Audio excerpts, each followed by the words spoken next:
कहानी टोला गांव के किसान रमेश कुमार की है। रमेश बैंक से वापस अपने घर लौट रहा था और तभी उसे याद आया कि उसके फोन का रिचार्ज खत्म होने वाला है। रमेश तभी गांव के रिचार्ज वाली दुकान पर चला जाता है जहां उसके बेटे का दोस्त काम करता है। अरे माधव बेटा, कैसे हो? अरे काका नमस्ते, आइए आइए। अरे नमस्ते बेटा। अरे बेटा, ये मेरे फोन के पैसे खत्म होने वाले हैं। अभी घर जा रहा था तो एकदम से याद आ गया, तो जरा डाल दियो इसमें पैसे बेटा। हाँ हाँ, लाइए लाइए, मैं कर देता हूँ। 1 महीने का कर दो ना रिचार्ज। हाँ हाँ, 1 महीने वाला ही कर दे बेटा। वैसे काका, आप इस वक्त तो खेत में होते हो, तो आज कहाँ से आ रहे हो? अरे बेटा, मैं वो बैंक से आ रहा हूँ। वो सरकार ने नई योजना चलाई है ना, वो किसानों के लिए। अरे वो प्रधानमंत्री जनधन योजना, तो बस उसी में अपना नाम लिखवा कर आ रहा हूँ बेटा। अरे वाह वाह, ये तो बहुत ही अच्छी बात है। अरे हाँ बेटा, बढ़िया है। इस पैसे से बुआई का बीज और घर का खर्चा निकल जाए तो मैं विकास की आगे की पढ़ाई के लिए पैसा बचा पाऊंगा। क्योंकि तुझे तो पता ही है कि तेरे दोस्त को तो बस शहर के कॉलेज में ही पढ़ना है बेटा। हाँ हाँ, वो तो पता ही है। और पिछले 1 साल से तो जमकर तैयारी कर रहा है वो कॉलेज की। वैसे बेटा, तूने क्यों नहीं की आगे की पढ़ाई? अरे कहाँ पढ़ाई करता काका, पापा की तबीयत खराब रहती है तो घर की सारी जिम्मेदारी मुझे ही उठानी पड़ती है। अच्छा अच्छा, अरे ये तो है ही। चलो बेटा, मैं भी चलता हूँ। अच्छा। रमेश अपना फोन लेकर वापस घर चला जाता है जहां उसकी बीवी और बेटा उसका इंतजार कर रहे होते हैं।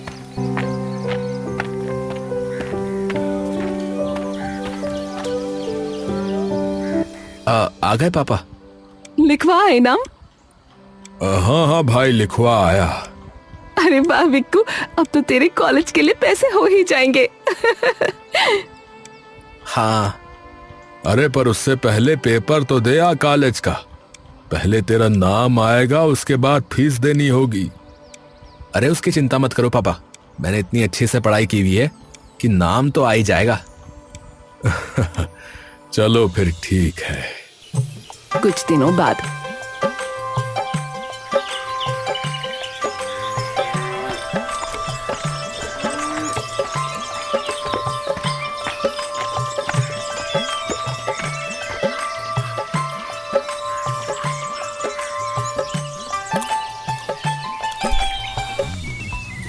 अरे रमेश भाई, रमेश भाई। हाँ भैया, क्या हुआ? अरे फोन आ रहा भैया तुम्हारा। अरे किसका भैया, जरा पढ़ना। अरे बस नंबर आ रहा है, नाम नहीं है।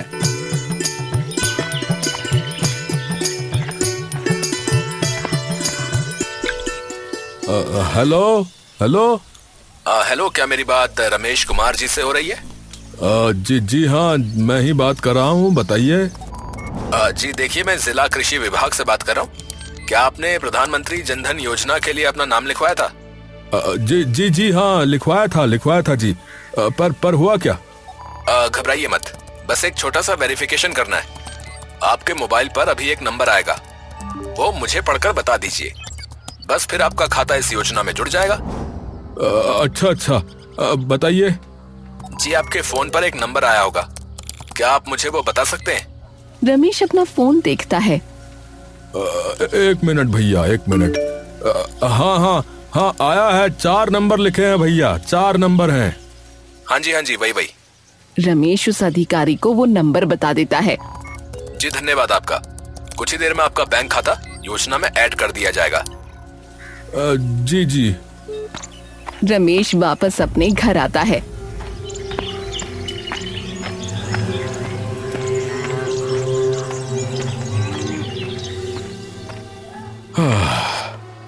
अरे जरा पानी लाना, 1 गिलास। अभी लाई जी। तभी रमेश का फोन बज पड़ता है। अरे अब क्या आ गया?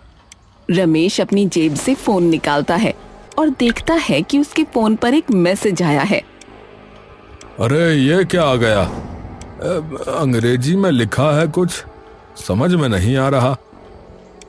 अरे विकास, अरे भाई विक्कू, अरे कहाँ है?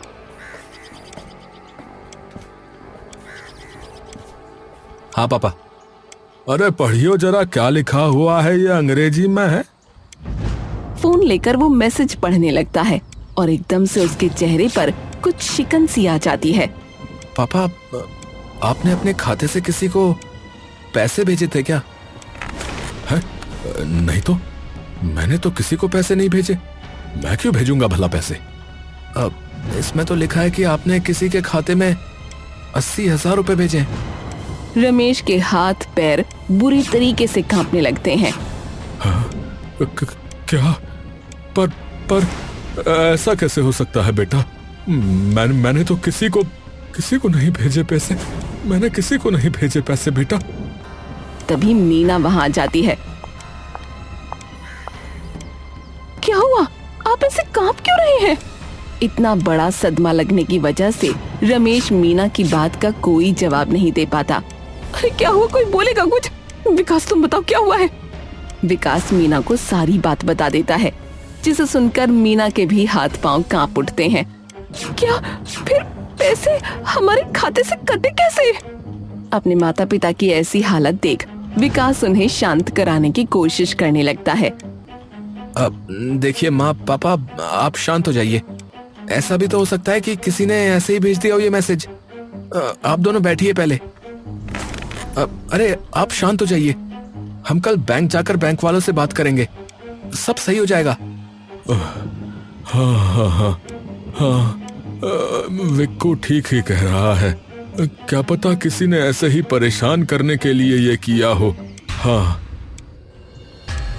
विकास उन्हें उस पल के लिए शांत तो करा देता है, लेकिन उनके मन की बेचैनी पूरी रात नहीं हटती।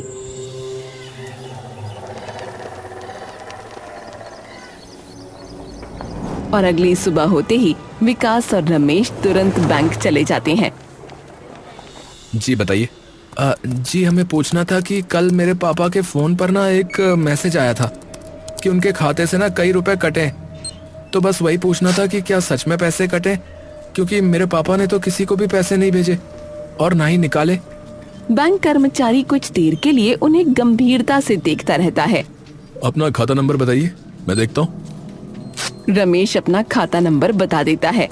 बैंक कर्मचारी खाता नंबर अपने कंप्यूटर में डाल देता है और कुछ देर तक उसी कंप्यूटर की तरफ गंभीरता से देखता रहता है। क्या हुआ भाई साहब? जी हाँ, कल आपके खाते से 80,000 किसी को भेजे तो गए, यहाँ तो डेबिट दिखा रहा है। ये सुनते ही रमेश बुरे तरीके से टूट जाता है। क्या? नहीं नहीं नहीं, हे भगवान, ये क्या हो गया? अब हमारा क्या होगा? हमारे पास तो ले देकर बस इतने ही पैसे थे। अब तेरी पढ़ाई का क्या होगा आगे की? अरे पापा संभालिए खुद को, आप उठिए पहले। विकास रमेश को उठाकर एक तरफ बिठा देता है और वापस उस बैंक कर्मचारी के पास चला जाता है। देखिए सर, मेरे पापा ने किसी को पैसे नहीं भेजे और ना ही खाते से पैसे निकाले, तो फिर पैसे कट कैसे गए? सरकारी कर्मचारी कुछ देर तक गंभीरता से सोचता रहता है। देखिए, आप एक बार अपने पापा से ये पूछिए कि क्या उन्होंने अपने खाते का नंबर किसी और को बताया था, या उनके फोन पर कोई मैसेज आया हो, या कोई फोन आया हो। जी मैं अभी पूछता हूँ। विकास अपने पापा के पास चला जाता है। पापा एक बात बताओ, पैसे कटने से पहले आपके पास कोई मैसेज या कोई फोन वोन तो नहीं आया था ना, जिसने आपसे पैसों की या खाते की कोई बात की हो? पैसे की तो कोई बात नहीं की बेटा किसी ने, लेकिन हाँ, कृषि विभाग से किसी अफसर का फोन आया था। वो कह रहा था कि मेरा खाता जनधन योजना से जोड़ने के लिए एक नंबर आएगा मेरे फोन पर, तो वो उसे बता दूं। तो वो मैंने बताया था उसे बस। ये सुनते ही विकास आधी बात समझ जाता है और तुरंत उस बैंक कर्मचारी के पास जाकर सारी बात उन्हें बता देता है।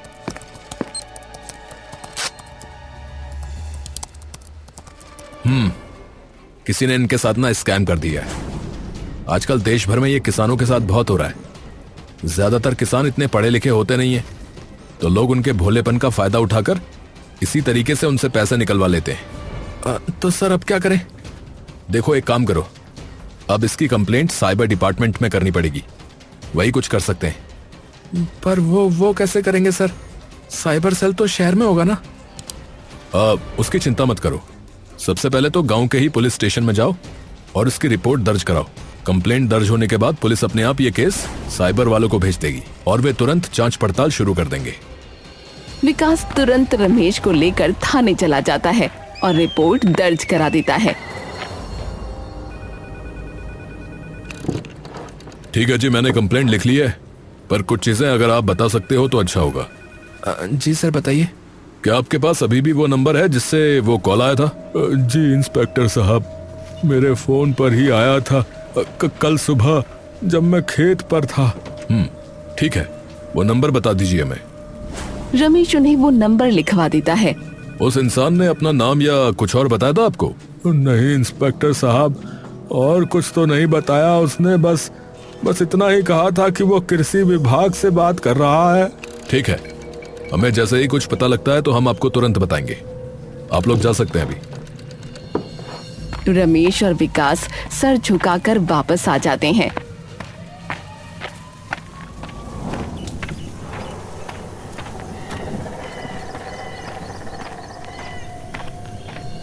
और जैसे ही मीना को सारी बात पता चलती है, वो भी फूट फूट कर रोने लग जाती है।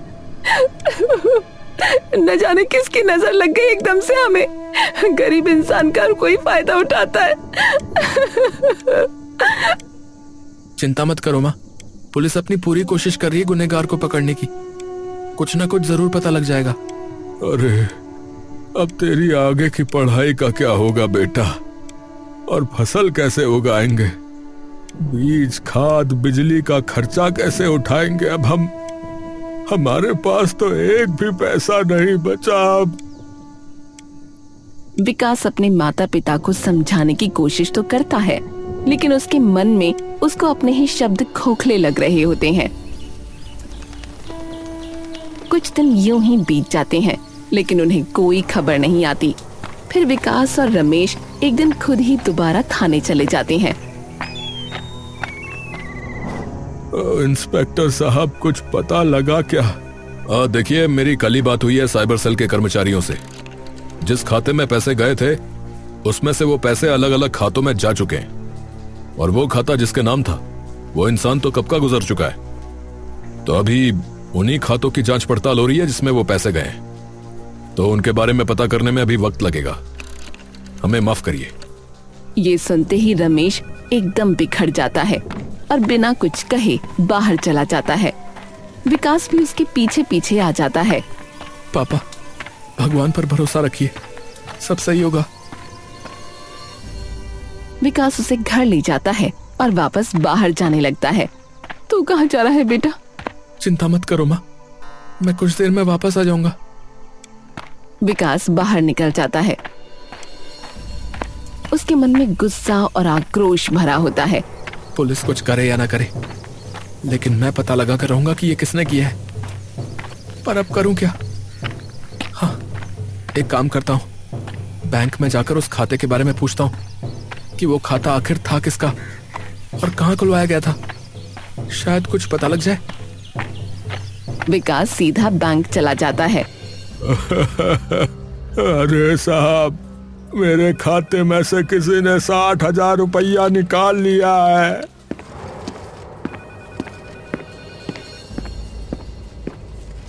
अरे राधे चाचा, क्या हुआ? अरे विकास बेटा, अरे मैं तो बर्बाद हो गया। अभी थोड़ी देर पहले ही मेरे बैंक खाते से किसी ने 60,000 रुपया निकाल लिया है बेटा। मुझे तो समझ नहीं आता कि मैं क्या करूं।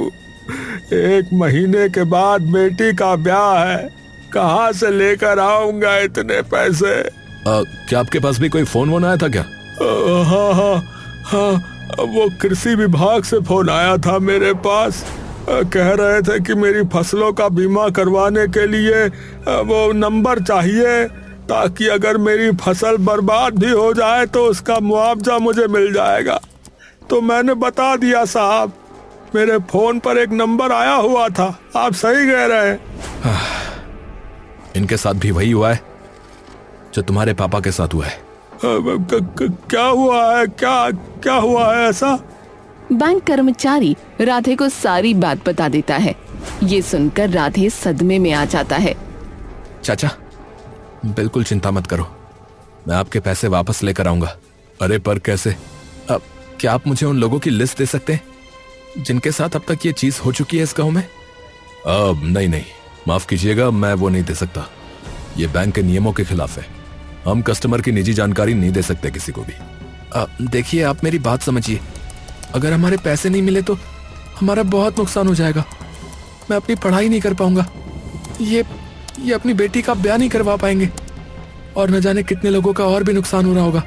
आप बस एक बार मुझे उन सब का नाम दे दीजिए और मैं किसी ना किसी तरह से पता लगा लूंगा कि ये सब कौन कर रहा है।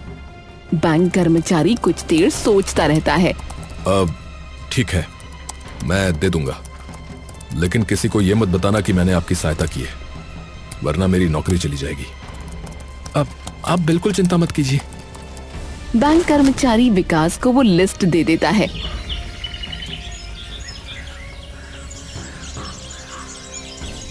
विकास के घर पर 5-6 किसान बैठे हुए हैं।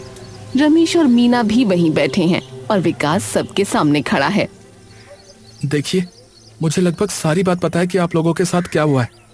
बिना आपकी मर्जी के आपके हाथों में से पैसे निकाल लिए गए, तो मैंने इसी वजह से आप सभी लोगों को यहाँ इकट्ठा किया है ताकि हम इस समस्या का हल निकाल सकें। पर करेंगे क्या बेटा? सबसे पहले आप लोग ये बताइए कि क्या आपसे किसी ने कोई नंबर मांगा था, और अगर मांगा था तो क्या कहकर मांगा था? अरे भाई, मैंने ट्रैक्टर खरीदने के लिए सरकार की जो वो सब्सिडी वाली योजना नहीं होती है, उसमें आवेदन किया था। तो एक आदमी का फोन आया था। अब वो कहने लगा कि कृषि दफ्तर से बोल रहा हूँ और तुम्हारे आवेदन की जांच चल रही है। बोला कि बस आखिरी वेरिफिकेशन बाकी है और अभी तुम्हारे फोन पर एक नंबर आएगा, तो वो नंबर मैं बता दूंगा तो जांच पूरी हो जाएगी। और मेरे साथ तो पता ही है बेटा तुझे कि क्या हुआ। विकास कुछ देर तक बिल्कुल शांत हो जाता है। क्या हुआ बेटा? पापा, सबके साथ लगभग एक ही तरीके से स्कैम हुआ है। सबसे पहले तो जिन लोगों ने सरकार की किसी योजना के लिए अप्लाई किया था, उन्हीं के साथ ये हुआ है, और वो भी ऐसे लोग जो अधिक पढ़े लिखे नहीं हैं और जिन्हें पैसों की बहुत जरूरत है, जैसे कि हम। बात तो बेटुआ तो एकदम ठीक कह रहा है। जिस आदमी का फोन आया, क्या उसको आपका नाम पता था? सब हाँ में सिर हिला देते हैं। मतलब उसे आपका नाम भी पता था, और ये भी कि आपने कौन सी योजना के लिए आवेदन किया है। तो ये इंसान कोई जान पहचान का ही हो सकता है। कहीं बैंक कर्मचारी ने ही तो ये सब नहीं करवाया? नहीं पापा, उसने नहीं करवाया, क्योंकि यहाँ बैठे 2 किसानों के खाते दूसरे बैंक में हैं। आपके परिवार के अलावा आपने ये बात और किसको बताई थी? तुम्हारे अलावा तो किसी को नहीं पता बेटुआ। हाँ भैया, मेरी जोरू को ही पता है बस। मैंने भी अपने परिवार के अलावा किसी को नहीं बताया। मैंने भी नहीं, और मैंने भी नहीं बताया किसी को। एक बार ध्यान से सोचिए। अरे हाँ विक्कू, वो फोन में पैसे डालता है ना माधव, तेरा दोस्त, उसके सामने एक बार जिक्र किया था मैंने। हाँ, उसे तो मैंने भी बताया था जब मैं अपने फोन में पैसे डलवाने गया था। कौन? वो माधव? अरे हाँ, अरे उसे तो मैंने भी बताया था। अरे मैंने भी। धीरे धीरे विकास को पता चल जाता है कि सभी ने ये बातें माधव को बताई थीं। मतलब वही है। तो चलकर पकड़ते हैं ना बेटा, कर देते हैं उसे पुलिस के हवाले। बिना सबूत के हम कुछ नहीं कर सकते पापा। तो आप बेटुआ? मेरे पास एक तरकीब है। सब लोग थाने पहुंच जाते हैं। अरे आप सब लोग यहाँ? हमें पता लग चुका है इंस्पेक्टर साहब कि ये कौन कर रहा है, लेकिन इसे साबित करने के लिए हमें आपकी सहायता चाहिए। हाँ बताइए, बिल्कुल सहायता करेंगे, बताइए।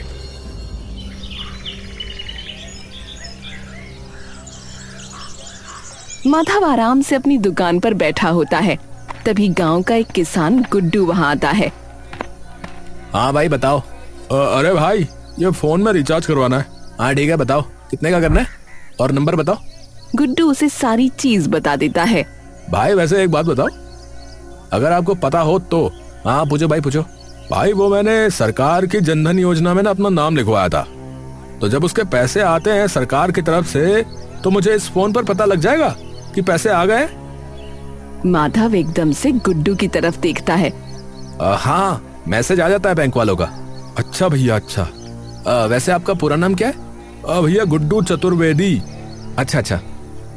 गुड्डू अपना फोन लेकर बाहर निकल जाता है और सीधा वहीं पास में एक चाय की टपरी पर बैठे विकास, रमेश और इंस्पेक्टर के पास चला जाता है, जो कि अपना भेस बदलकर बैठा होता है। हो गया बेटा, उसे बोल दिया मैंने। बेटा तूने भी कमाल की तरकीब लगाई है। अगर मीठा बाहर रखोगे तो चींटियां बाहर तो जरूर आएंगी। और मेरे दोस्त गुड्डू, तेरा भी बहुत धन्यवाद भैया, मेरी मदद करने के लिए बहुत बहुत धन्यवाद। अरे रमेश वाह, अरे बचपन से साथ खेले हैं भैया। अरे मैं नहीं काम आऊंगा तेरे बुरे वक्त में तो कौन आएगा हैं? दोस्त दोस्त काहे का रहा फिर। बस अब वो जरूर कुछ करेगा। वो लोग कुछ देर तक वहीं बैठे रहते हैं। तभी माधव अचानक अपनी दुकान बंद करके कहीं जाने लगता है। इतनी दोपहर में ये कहाँ जा रहा है दुकान बंद करके? चलो उसके पीछे।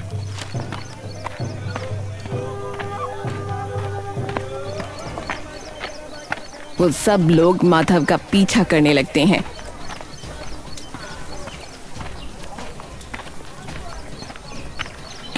माधव कुछ देर चलता रहता है और फिर एक छोटे से घर के अंदर घुस जाता है।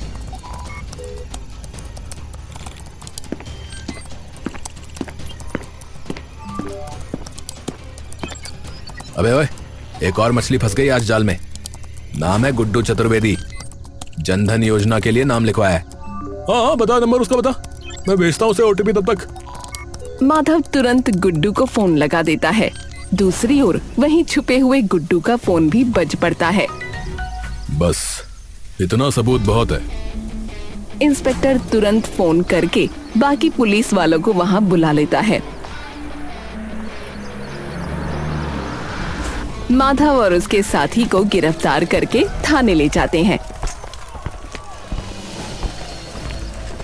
थाने में वो सब किसान और लोग मौजूद होते हैं जिनके साथ माधव ने ये स्कैम किया था। अरे मैं तो तुझे बेटा बेटा बुलाता रहा। अरे तुझे शर्म नहीं आई ये करते हुए? ऊपर से भोला बनकर दिखाता था कि मेरे पापा बीमार हैं, इसलिए घर की जिम्मेदारी मेरे ऊपर है। गलती हो गई, माफ कर दीजिए, गलती हो गई। ए लड़के, इस गलती की माफी नहीं मिलती, सजा मिलती है, समझे? पर इंस्पेक्टर साहब, हमारे पैसों का क्या होगा? चिंता मत कीजिए, पहले तो हम इससे पूछताछ करेंगे।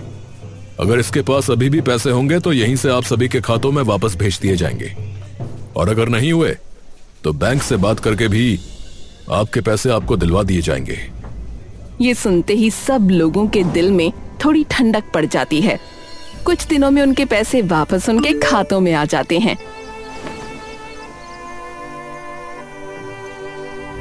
और दूसरी ओर माधव और उसके दोस्त को इस धोखाधड़ी के लिए 7 साल की जेल हो जाती है। इस घटना से सीख लेकर विकास गांव वालों को साइबर स्कैम से सावधान करने लगा और उन्हें समझाने लगा कि ओटीपी या बैंक की जानकारी किसी अनजान व्यक्ति को कभी न दें।